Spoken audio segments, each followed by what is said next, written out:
It's been a while. I know. I apologize, okay? I apologize. It's going to be a short video. It's been weeks. A lot's going on in wrestling. So I'm just going to do kind of my opinion thing right now. You know, kind of the state what I think. I know there were some, we just had Collision, AEW, WWE. So I'm going over like just kind of the big things with. So, all right. What's this video about? Again, I'm making it short, sweet. First thing, let's talk WWE, okay? Let's talk the big stories, the big picture right now. The two big things going on right now. All right, maybe three. First thing I'm going to talk about, obviously, is, to me, is you got, I think I'm on Raw, you have the Wyatt family. Now, this past Monday, okay, I know it's like a week ago, instead of closing the show with the Wyatts and the Wyatt Six, they ended it with Braun Breaker. Now, Braun Breaker is definitely going to be a star. He is pretty much a star right now. He hasn't quite. They got him really going for the Intercontinental title right now, so he's not going after the world title yet, but he will be, and he probably will be a world champion at some point. They'll probably put him on there, and he'll become the guy. But right now, it is definitely the Wyatt Six. I mean, like, he has got to be, and the thing about it, Damian Priest is their world champion, right? He's getting out. He's getting overshadowed by Liv Morgan. That and that storyline is amazing. I like that story, and there's nothing against it. I think I'm fine with Liv Morgan, the world championship, Rhea Ripley, Dominic, that storyline kind of taking over that. But he's being used, I think. I don't like that championship, if that's the big championship. I don't like how it's being kind of written as almost a secondary to that storyline. So, I'm not really a big fan of that storyline right now in terms of how he's being used. Big fan of the Liv Morgan. I've always been a Liv Morgan fan. I'm glad she's getting her kind of do right now. My cat's doing the pretty kid I call, where they roll, they kind of roll on their side. They go, hey, look at me. And then you realize that, they just going to scratch you 2 seconds later. But I'll give her a pet. Just give me a second. Hi. Oh, yep, there she goes. Told you, as soon as I pet her, she was like, nah. All right, Lucy. Ow. You. I'll record me. I can't do nothing. All right. I would never hit her. But, so yeah, but Raw, I think Y family, I mean, I love, Roman, forget his name. I know it's bad, but he did another kind of video introduction. They're probably gonna do these videos. That's one thing I don't like. And I know it's part of this story, so I get it while they're doing it because it's kind of part of the group and how they do it, but they're very moving very slow. I would like to see more in action. I would like to see them kind of fight more. I did like how how Bo Dallas, who was Uncle Howdy, basically got beat up, by the new Alpha Academy. He got beat up, laughing, smiling, kind of showing that crazy part. I like that. That was good. But yeah, I don't know. I kind of want to see them in the ring. Or something, the mental part. I mean, again, they're music kids. It's great. It's great kind of sim of, almost like a scary movie type thing. It's great. It is. She just wants to play right now. So, that's, again, I like what they're doing on TV with it. But I wish they I wish there was more action with them right now. Okay, so that's kind of Raw, right? Again, I'm kind of trying to move quick here. I'm already at 4 minutes, so try to move a little quick. Now, SmackDown. We have obviously the Usos and the family there, and everything, and not Roman Reigns, but Cody Rhodes and Randy Orton and Kevin Owens. And I think I'm guessing at whatever pay-per-view's next. It's not SummerSlam. I think there's one before, isn't there? Or is it? Maybe it's SummerSlam. I kind of surprised that Roman hasn't made an appearance yet, but at the same time, I get they're probably saving it for the big thing. Rumor has it that it's going to be Roman Reigns, the Usos, and Roman Reigns' cousin, who I can't think of his name right now, gonna face the new Bloodline, Solo, and I can't think of the the other members' names off the top of my head, but that's going to be apparently Survivor Series. That's going to be the War Games. Awesome. I get it. Great idea. And I like it. I like what they're doing overall, and I think it'll be good. But again, is my mic on? It better be on because I just feel okay. It is good. But again,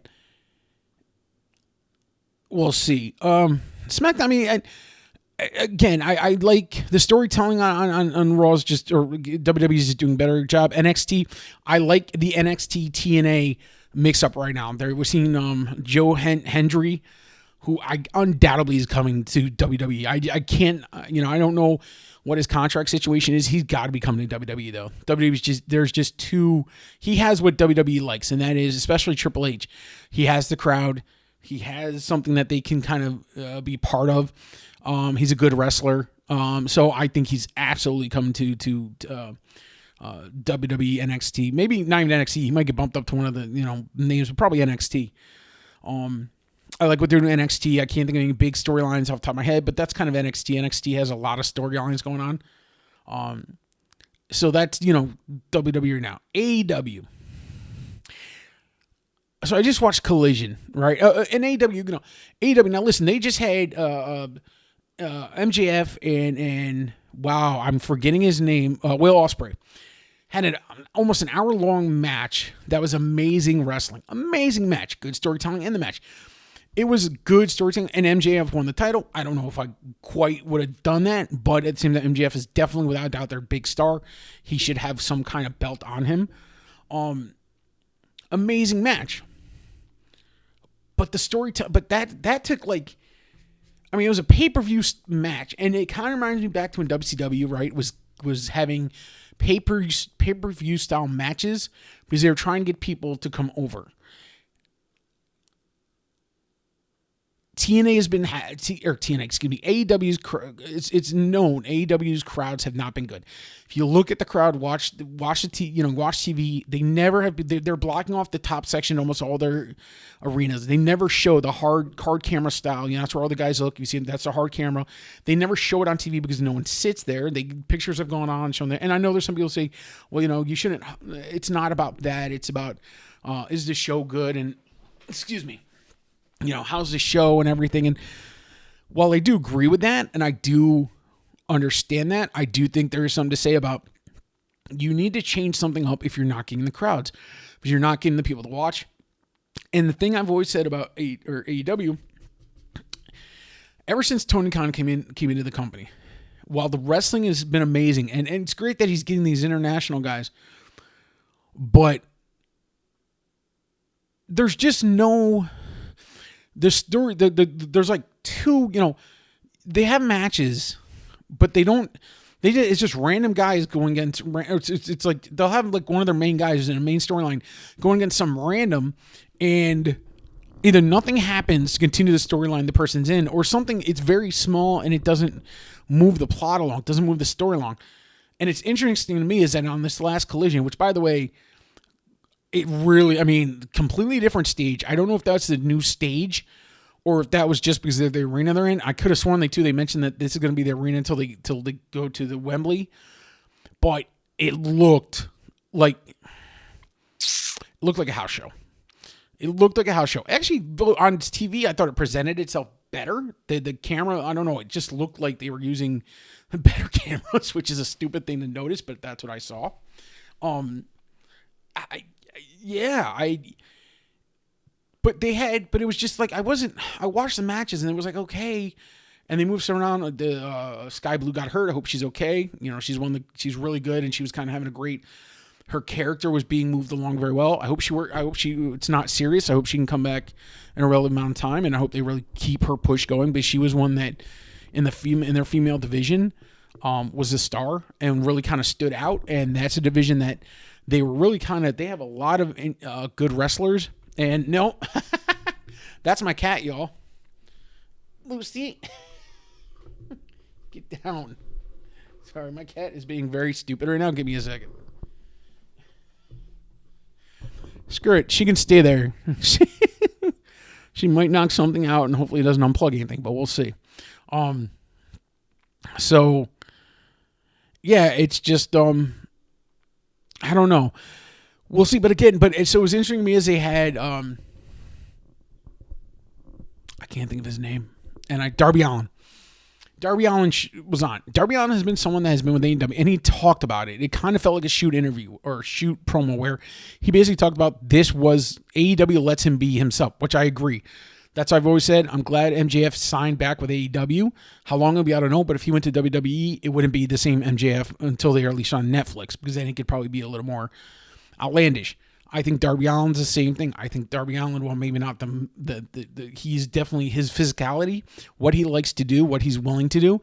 WWE's kind of shying away from that. Maybe when they go into NXT or in NXT Netflix, maybe Netflix is going to be allowed them to do more dangerous stuff. But same time, I've always said, that's why I've always said, well, guess wrestling. Obviously I'm a wrestling fan, so I want to see them have great wrestling matches. I don't want to see them hurt themselves. I think storytelling is more important, and you don't have to kill yourself to tell a good story. Okay, I thought she was chewing on a wire. But we'll see. So I'm glad Darby Allin is with AEW and not WWE. But with that said, he kind of mentions stuff that makes sense, and he's talking about how, the Elite, Matt, I think it's Nick and Matt Jackson, and Jungle Boy, whatever his name is, because I can't stand and another guy, Japanese guy who I should know, but again, it's, they bring all these guys in, and it's just, the storytelling gets split, but they're not even there yet. These are like main stories. They shouldn't be like not there. They should be on the show. They should be on at least one of their shows every week.